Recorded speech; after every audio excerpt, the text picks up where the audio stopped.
The evening air was heavy, filled with the sound of hurried footsteps and distant traffic. People walked fast, each lost in their own world, rushing to get home, rushing to meet someone, rushing to live their own lives. No one noticed the young woman moving slowly along the crowded street. Her name was Mira. She held her newborn baby close to her chest, wrapping him tightly in a thin cloth to protect him from the cool wind. Her arms trembled with the weight, not because the child was heavy, but because her strength was fading with each step. Mira's face was pale, her lips dry, her eyes tired from sleepless nights. Yet, when she looked down at her baby, there was a softness in her gaze. She whispered gently, almost as if the words were meant more for her heart than the baby's ears. "Don't worry, little one," she said weakly. "I am here. I will not leave you." Her baby stirred, letting out a soft cry. Mira quickly rocked him, her weak arms shaking as she tried to comfort him. She pressed her cheek to his tiny face, whispering again, "Shhh, don't cry. Mama is here." The crowd around her moved like a river, flowing fast, not slowing for anyone. People glanced at her, some with curiosity, some with indifference, but no one stopped. To them, she was just another tired mother on the street. To Mira, however, every step was a fight against the shadows pulling her down. She had not eaten properly in days. Her body was frail, her strength nearly gone. She tried to keep moving, searching for a place to sit, to rest, but her legs felt like stones. Her vision blurred, and the lights of the street swayed before her eyes. Still, she held on to her baby. That was the one thing she could not let slip. She remembered the night her son was born. Alone in a small, dimly lit room, she had cried both in pain and in joy. She had no family by her side, no hand to hold, no voice to encourage her. But when she heard her baby's first cry, her heart had filled with strength. She had promised him then that she would be both his mother and father, his family and his home. Now, as she stumbled along the street, that promise kept her moving. But her body could no longer carry her. Her knees shook, and her steps grew unsteady. She whispered one last time to her child, her voice trembling, "I will not let you fall." Then, her legs gave way. Mira collapsed onto the hard pavement, clutching her newborn tightly to her chest. The sudden fall startled the baby, who cried loudly, his small voice piercing the noise of the street. Mira gasped for air, struggling to sit up, but her body would not obey. For a moment, she looked around. People saw her. Some slowed down, some stared, but then they walked on. A man carrying groceries glanced at her but turned his head. A woman holding a child's hand hurried past. A group of teenagers laughed as they walked by, not even noticing her struggle. No one stopped. Mira felt tears fill her eyes. Not because of pain, but because of the cold silence of the world around her. She had hoped, foolishly, that someone might help. But here she was, lying on the street, invisible to those who had the power to reach out. Her baby's cries grew louder, echoing in the empty space of her heart. She tried to hush him, pressing his tiny body closer, but her arms trembled so much she feared she might drop him. Panic surged through her. What if she let him slip? What if she failed him now, when he needed her most? She wanted to call out for help, but her voice was too weak. Her lips moved, but only a whisper escaped. The noise of the street swallowed her cry. Her vision dimmed again. The lights blurred, the faces around her turned into shadows. Mira's head grew heavy, her strength slipping away. In her heart, she prayed silently. "Please, just let my baby be safe. That is all I ask." Her eyes fluttered shut for a moment, but the cry of her child pulled her back. She forced them open again, just to see him, just to make sure he was still in her arms. His tiny face was red with tears, his fists clenched as he cried. Mira tried to smile through her weakness. "Don't cry, little one," she whispered faintly. Mama is here. Mama will not leave you, but deep inside, she feared her body could not keep the promise her heart had made. As the baby's cries echoed into the indifferent night, Mira lay on the cold ground, unseen and unheard, surrounded by hundreds of rushing feet. Yet, in that moment of despair, her arms never loosened around her child. Even in collapse, her love held strong. And though no one stopped yet, fate had already begun to move. Someone, somewhere in the crowd, had noticed. The cold ground pressed against Mira's knees as she tried to rise, but her body was too weak. The weight of her newborn in her arms felt heavier with every second, though she never loosened her hold. Around her, footsteps rushed by, shadows moved quickly, but no one stopped. Her baby's cries grew sharper, echoing into the night. Mira's heart tightened. She knew her child's small body was hungry. He needed warmth, comfort, and safety. Yet here she was, lying helpless, unable to even stand. Her mind drifted back to the weeks before the birth. Life had been difficult for her even then. She had searched for work, for a place to stay, for a kind hand to guide her, but each door closed. She had knocked on neighbors' houses, hoping for a small meal or a word of encouragement, but most had turned her away. "Why should we care for another's burden?" she remembered hearing once. Those words had cut her deeply, but she had carried on. She had carried on because of the little life growing inside her, the life that gave her strength when everything else tried to break her. Now, on this crowded street, her strength was fading fast. She bent her head low, whispering to her baby through the sobs, "I will not give up, not while you need me." Her voice cracked, yet her arms tightened around him as though her love alone could protect him from the world's harshness. The lights around her blurred as her eyes filled with tears. People kept walking, their voices loud, their laughter echoing, but none of them saw her pain. She was invisible to them, as though she were part of the cold pavement. Her baby's cries became softer for a moment as he pressed against her chest. His tiny fists gripped the cloth around him, searching for warmth. Mira lowered her face, kissing his forehead. The softness of his skin against her lips reminded her why she could not let despair take her completely. She tried again to push herself up. Her arms trembled, her knees shook, but her body would not obey. She sank back down, her breath uneven. "Not yet," she whispered. "Please, not yet." The crowd shifted, and for a moment she thought she saw someone pause nearby. But when she lifted her gaze, the figure was already gone, swallowed by the flow of strangers.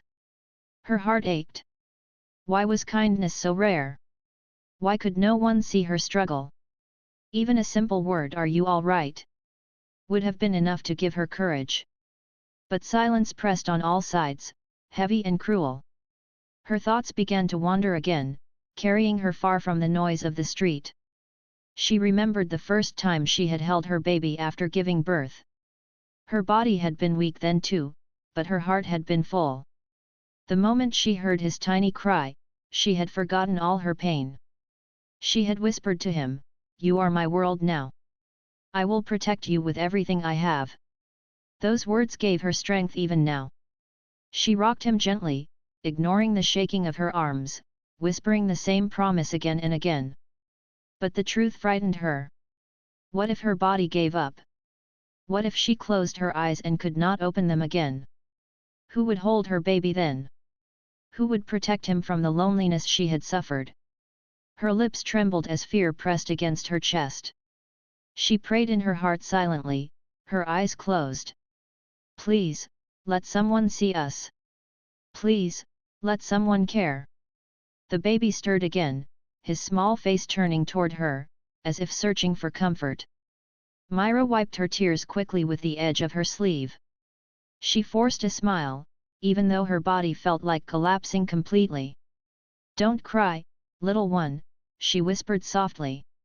"I am here. Even if the world turns away, I am here." Her voice was weak, but her words carried the strength of her love. Around her, the noise of the city grew louder. A group of children ran past, their laughter ringing through the air. A man shouted from across the street, calling a friend. The world was alive, moving, never slowing. And in the middle of it all, Mira lay with her baby, caught between hope and despair. She tried once more to gather her strength. Her hands pressed against the ground as she pushed upward. For a brief moment, she managed to rise to her knees. She held her baby close, shielding him from the cold. But her strength broke again, and she fell back down, her head bowing. The sound of her baby's cry filled her ears. It was the only sound that mattered. That cry reminded her she could not give in, even if her body begged for rest.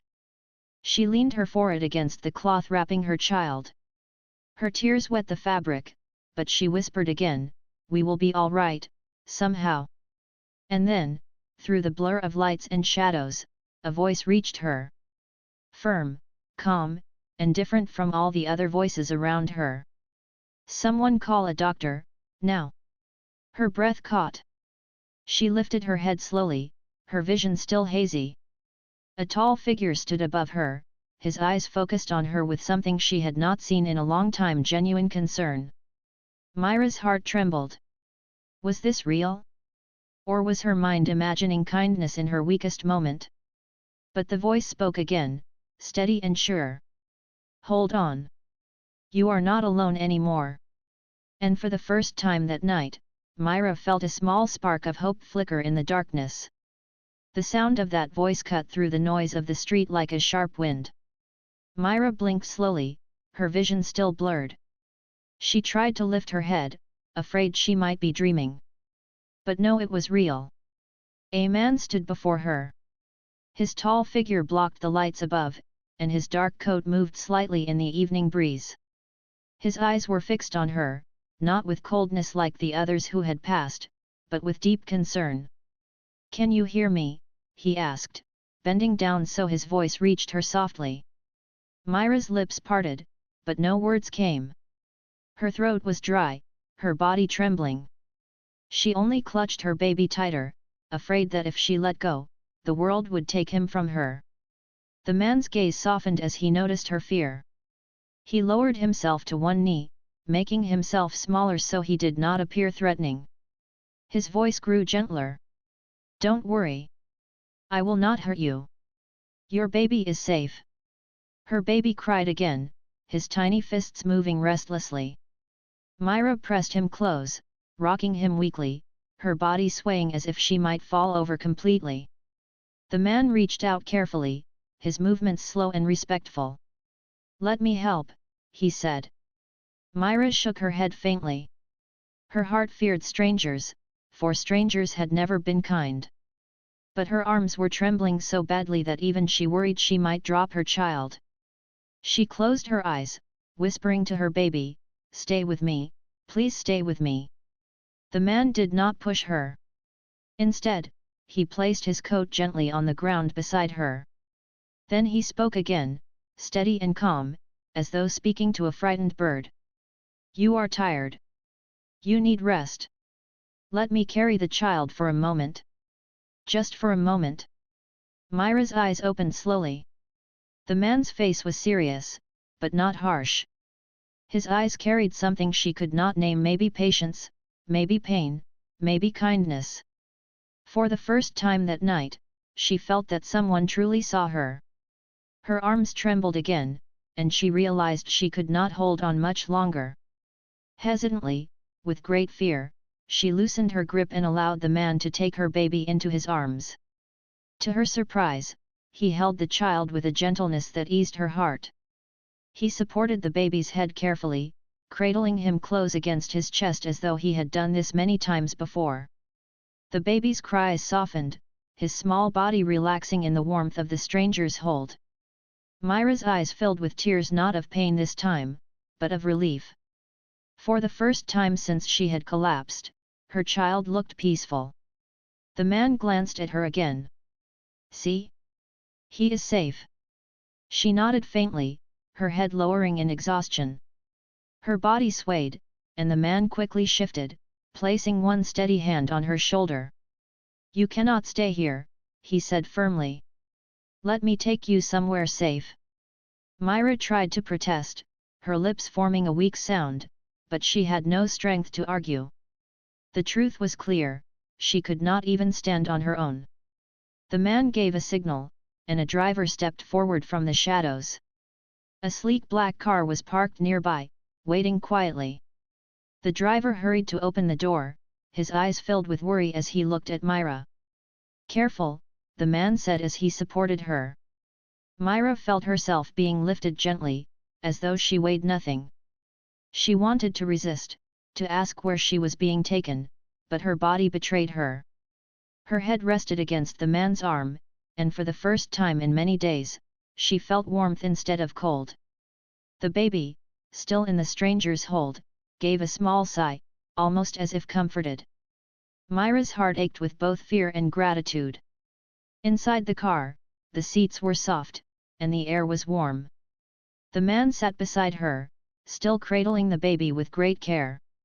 He leaned slightly toward her. "Rest," he said quietly. "You are safe now." Mira looked at him, her lips trembling as she whispered, why are you helping me?" The man's eyes grew distant for a moment, as though her question touched something deep inside him. But he gave no answer. Instead, he adjusted the cloth around the baby to make sure the child was warm. "Because no one else did," he finally said, his voice low but firm. Mira stared at him, her heart tightening. She wanted to ask more, to understand who he was, but her eyelids grew heavy. Her exhaustion was stronger than her questions. Slowly, she let her head rest back against the seat.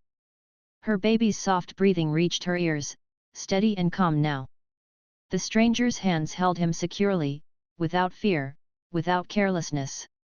And in that sight, Mira felt her heart ease just a little. As the car began to move, the city lights passed by outside the window. The crowd that had once ignored her was left behind. Mira's eyes closed, her last thought a silent prayer, "Thank you, whoever you are." The stranger glanced at her, watching as she drifted into sleep. He then looked down at the tiny child in his arms. His jaw tightened slightly, but his expression remained calm. He whispered so softly that only he could hear, "You will not suffer what I once did." The car disappeared into the night, carrying Mira and her child toward a place they had never imagined, toward a future that was about to change everything. Mira woke to the soft sound of birds outside a window. For a moment, she did not know where she was. The last thing she remembered was the cold street, the strangers who passed her by, and then the strong hands that had lifted her when she thought she could no longer rise. Now, she was lying on a bed softer than any she had known before. A blanket covered her gently, and the air in the room was warm and calm. She blinked at the ceiling, trying to make sense of her surroundings. Then she heard the quiet sound of her baby breathing. Mira turned her head quickly and saw him sleeping peacefully in a small cradle beside her bed. He looked safe, his little chest rising and falling with steady breaths. A soft cloth covered him, far warmer than the thin wrap she had carried him in before. Her heart filled with relief, and her eyes grew wet. She reached out her hand, brushing his tiny fingers gently. "You are safe," she whispered. Before she could gather her thoughts, the door opened quietly. The man who had helped her stepped inside. He was dressed simply, though everything about him carried quiet strength. His eyes met hers, and for the first time, she saw them clearly, serious, calm, yet touched with a sadness she could not name. "You are awake," he said softly. Mira pushed herself up slowly, her body still weak. Where am I?" she asked, her voice trembling. "In my house," the man replied. "You fainted on the street.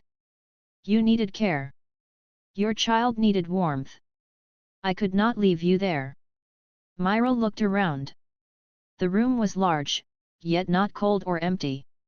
The curtains were drawn back to let in light, and flowers stood on a table near the window.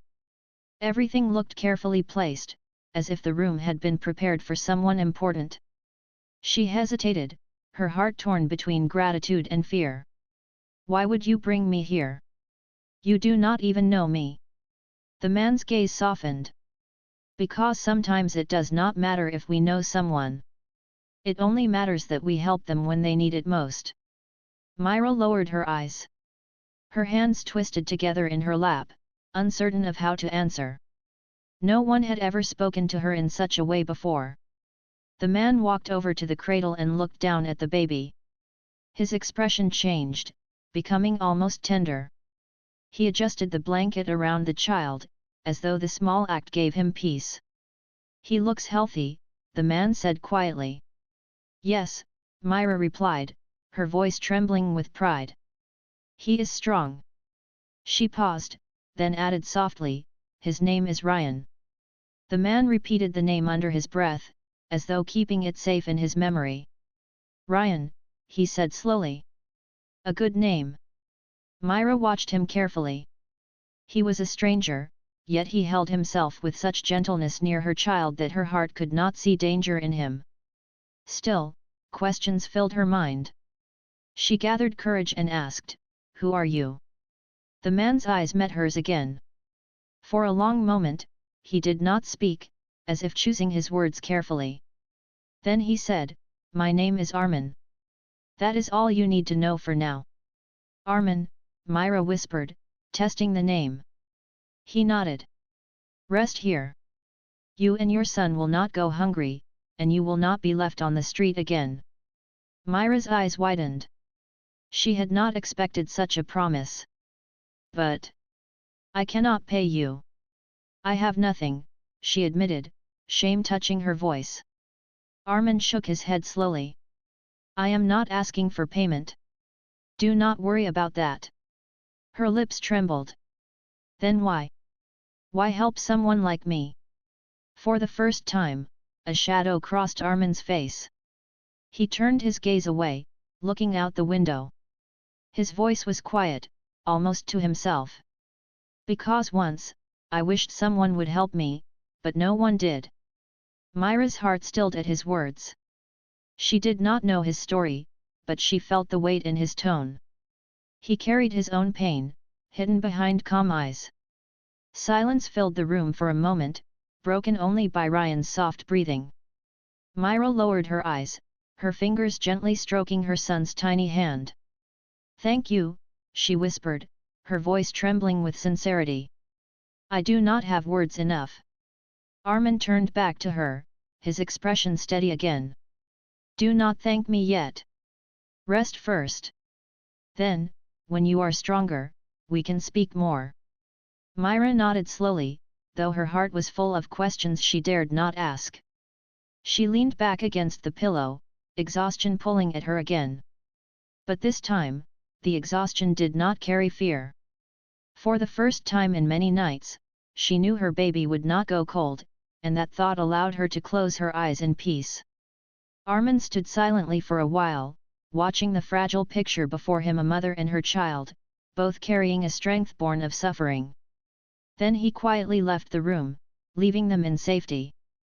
As Mira drifted into sleep once more, a thought touched her heart: perhaps the world had not turned completely away from her. Perhaps, by some miracle, she and her baby had been given a second chance. And though she did not yet know why this stranger had chosen to help her, she felt that her life was about to change in ways she could not imagine. Days passed slowly inside the quiet mansion. At first, Mira felt like she was walking inside a dream. She would wake up each morning to soft sunlight streaming through tall windows, the smell of warm food waiting for her, and the peaceful sound of her baby breathing. It was a life so different from the cold streets that she sometimes feared she would wake and find it gone. But it was not a dream. It was real. And it was because of the man named Armin. Every morning, she found that he had already made sure everything was ready: warm milk for Ryan, fresh food for her, and clothes that were clean and soft. Servants moved quietly through the house, always respectful, never asking questions. They seemed to understand that their master wanted Mira and her child to be cared for. Still, Mira could not stop her thoughts. Gratitude filled her heart, yet so did doubt. Why was he doing this? People rarely gave kindness without expecting something in return. One afternoon, as she sat by the window rocking Ryan, she saw Armin in the garden. He walked slowly along the path, his hands clasped behind his back. There was a stillness about him, as if his mind was far away. Mira watched quietly. Something about his posture told her he carried his own heavy burden. That evening, when he returned inside, he found her trying to fold small clothes for Ryan. She quickly stood, embarrassed. "I should not just sit and do nothing," she said. "You have done so much for us. Let me help with the house, at least." Armin looked at her, his eyes calm. "You do not need to. Your only task is to rest and care for your child." "But it feels wrong," Mira whispered. "I cannot repay you. I cannot even understand why you are helping us." Armin was silent for a long moment. Then he spoke quietly. "Not everything in life can be measured in payment. Some things are simply done because they must be." Mira lowered her eyes. She wanted to believe him, but trust did not grow quickly. The walls inside her heart, built from years of rejection, did not fall in a day. Yet, slowly, she began to notice small things about him that made those walls shake. She noticed how he always asked if Ryan was warm enough, or if she had eaten properly. She noticed how he never entered the room without knocking softly first, though it was his own house. She noticed the way his gaze softened when he saw her holding her baby, as though the sight touched something deep inside him. One night, Ryan woke crying. Mira tried to soothe him, pacing the room with tired steps, but the baby would not settle. Her arms ached, her eyes burned with exhaustion. She did not hear Armin enter until his voice spoke gently behind her. "May I try?" Mira hesitated, but then nodded. Carefully, she placed Ryan into his arms. To her surprise, Armin held the baby with a natural ease, rocking him gently while humming a soft tune under his breath. Slowly, Ryan's cries faded, his tiny body relaxing against Armin's chest. Mira stood still, watching with wide eyes. The strong man who seemed so distant, so powerful, looked entirely different with a small child in his arms. There was a tenderness in his face, a quiet sadness mixed with care. "How did you?" Mira began, but her voice trailed off. Armin looked at her, his expression unreadable for a moment. Then he said softly, "Some things are never forgotten, even if they belong to the past." Mira wanted to ask what he meant, but she saw the shadow in his eyes and held her silence. Instead, she whispered, "Thank you." From that night, something began to change. Mira still carried doubt, but trust began to grow in small steps. Each day, she saw more of Armin's quiet kindness. Each day, she noticed the way he respected her space, never asking for more than she could give. But one question still lingered in her heart: why did he look at her child with such deep emotion? Why did his eyes grow distant when he thought no one was watching? One evening, as the sun set and painted the sky with soft colors, Mira found the courage to ask him a small question. "Do you have a family?" she asked carefully. Armin's steps slowed. For a long moment, he did not answer. His jaw tightened slightly, and his eyes moved to the horizon as if searching for something he had lost. Finally, he spoke, his voice low. "Once." Only that one word. Nothing more. But the weight in his tone made Mira's heart ache. She did not press further. She understood that some stories carried too much pain to be shared easily. That night, when she lay beside her sleeping child, Mira thought about him. A man with wealth, a mansion, and power, but also a man with eyes that carried loneliness. Perhaps, she thought, their meeting was not just chance. Perhaps he needed them as much as they needed him. And though she still did not know his full truth, she felt a new bond forming between them. A bond not built on wealth, but on small acts of kindness, unspoken pain, and the fragile beginnings of trust. The mansion grew quieter as the days passed. Mira and her baby slowly settled into a rhythm of peace they had never known before. Each morning, she woke to the soft sound of birds outside and the gentle warmth of sunlight spilling through tall windows. Each evening, she laid her baby in the cradle, knowing he would sleep safely through the night. Yet, Mira's heart remained restless. She felt thankful, but questions weighed heavily on her mind. Why had Armin chosen to save her, when so many others had walked away? Why did his eyes carry a sadness that even his calm voice could not hide? One afternoon, Mira was sitting in the garden with Ryan asleep in her lap. The flowers swayed gently in the wind, filling the air with fragrance. Armin stepped outside, his footsteps quiet on the stone path. He carried no papers, no phone, nothing that hinted at the business world he belonged to. Instead, he walked slowly, as though lost in thought. Mira gathered her courage. "Armin," she said softly, "can I ask you something?" He paused, glancing at her. "Yes."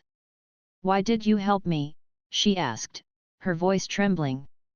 "So many people passed me that night, but you stopped." "Why?" Armin stood still for a moment.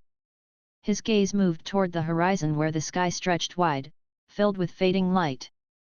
When he finally spoke, his voice was calm, but heavy. "Because once, I was in a place where I needed someone to stop for me," he said. "But no one did." Mira's heart stilled. She waited, sensing that more rested behind his words.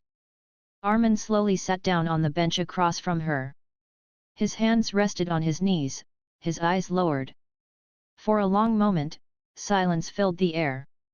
Then, with a quiet breath, he began. "Years ago, I had a family," he said. "A wife, a child. They were my world. My house was full of laughter, and I believed nothing could take that away." His voice grew softer, edged with pain. "But life does not always give us warning before it changes everything." Mira's fingers tightened around Ryan's blanket. She did not speak, afraid that even a word might break the fragile moment. "There was an accident," Armin continued. "One night, everything I loved was taken from me. In an instant, the house that was once filled with joy became empty. I had wealth, I had power, but none of it could bring them back. None of it could give me what I truly needed." His eyes grew distant, as if he was seeing shadows of his past. "After that, I lived in silence. People looked at me and saw a man with everything, but inside, I had nothing. I built walls around my heart, thinking it would protect me from the pain. But the truth is, it only made me lonelier." Mira's chest tightened as she listened. She had always known there was sadness in him, but she had never imagined its depth. And then, Armin said quietly, lifting his eyes to hers, "I saw you that night. Holding your child, refusing to let go, even when your body had no strength left. You reminded me of what I had lost and of what I still wished I could protect. I could not walk away. I could not repeat the same mistake others had made with me. So I stopped." Mira's eyes filled with tears. She looked down at Ryan, sleeping peacefully, and then back at Armin. I don't know what to say," she whispered. "You don't need to say anything," Armin replied gently. "I did not bring you here for gratitude. I brought you here because sometimes the only way to heal from our own wounds is to help someone else heal theirs." Mira lowered her head, her tears falling silently. She understood now why his hands had held her child so gently, why his eyes softened every time he looked at Ryan. It was not pity. It was memory. It was love that had been broken, but not forgotten. "You saved us," she said softly. "But maybe we saved you too." Armin's lips curved into the faintest smile, though his eyes glistened. "Perhaps," he said quietly. The garden fell silent again, but the silence was no longer heavy. It was softer, filled with understanding. That night, Mira lay awake beside her child, her heart stirring with emotions she could not name. For the first time, she did not feel like a stranger in the mansion. She felt like she belonged not because of the house or the food or the safety, but because someone finally understood her pain, just as she understood his. And as she drifted into sleep, one thought filled her mind: maybe this was the beginning of something neither of them had expected. Not charity. Not debt. But a bond built on shared sorrow and the quiet hope of healing. Morning light filled the grand mansion, casting soft golden colors on the walls. Mira woke to the sound of her baby, Ryan, cooing softly beside her. She smiled as she lifted him, pressing her cheek against his tiny face. For the first time in many months, her heart felt light. Life inside the mansion had changed her. She was no longer the frightened woman who had collapsed on the street, clutching her child with trembling arms. She had grown stronger, steadier, and more hopeful. And it was because of one man, Armin. Armin had become part of their daily lives. He often sat with Mira in the evenings, listening as she spoke about her simple dreams for Ryan. He would smile quietly, his eyes softening, as though her words reminded him of the dreams he once had. Slowly, Mira began to notice something: Armin's steps were no longer as heavy, his eyes no longer as empty. It was as though her presence, and Ryan's laughter, were bringing warmth back into his life. But in Mira's heart, questions still lingered. What would the future hold? She could not stay in his mansion forever. She wanted to stand on her own feet, to build a life for herself and her son. Yet, deep inside, she was afraid of leaving the place that had become her shelter. One evening, as the sun dipped low and painted the sky in shades of orange, Mira found herself in the library. Ryan was asleep upstairs, and the room was quiet except for the soft crackle of the fireplace. Armin entered, carrying a book in his hand. He paused when he saw her deep in thought. "You look troubled," he said gently. Mira looked up, her hands twisting nervously in her lap. "Armin. I don't know how to say this. You've given me so much. More than I ever dreamed anyone would. But I can't depend on you forever. I need to learn to stand again. For Ryan. For myself." Armin set the book down and sat across from her. His gaze was calm, but there was a flicker of sadness in his eyes. "I knew you would say this one day," he said softly. "And you are right. A bird cannot fly if it never leaves the nest." "But, Mira," he hesitated, as though weighing his words. "You do not need to walk this path alone. Not anymore." Her heart beat faster. She lowered her eyes, unsure of what he truly meant. "I have spent years in silence," Armin continued. "Years hiding behind walls.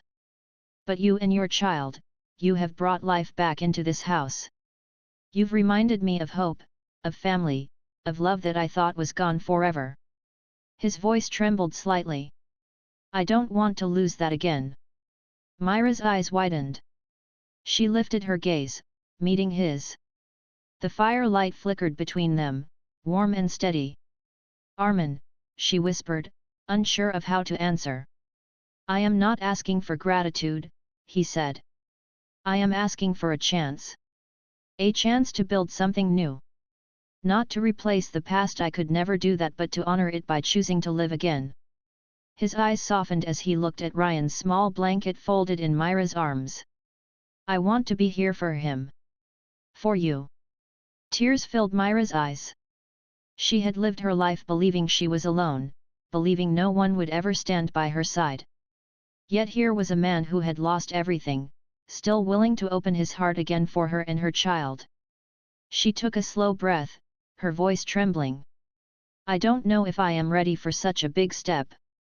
But I do know this: since the day you lifted me from that street, I have never felt alone. You gave me back my dignity, my strength. And now, when I look at you, I see not just the man who saved us, but the man who makes me believe in tomorrow." Armin's hand rested gently over hers. "That is enough," he said quietly. The silence between them was no longer empty. It was full of unspoken promises, of shared pain and healing, of something new being born. From that day forward, life began to change even more. Mira started helping in the mansion's work, learning skills she had never thought she could. With Armin's support, she even spoke of opening a small school someday for mothers and children who had nowhere else to go. Armin listened, his eyes shining with quiet pride, always ready to stand beside her. Ryan grew in laughter and joy, filling the halls with a light that had long been missing.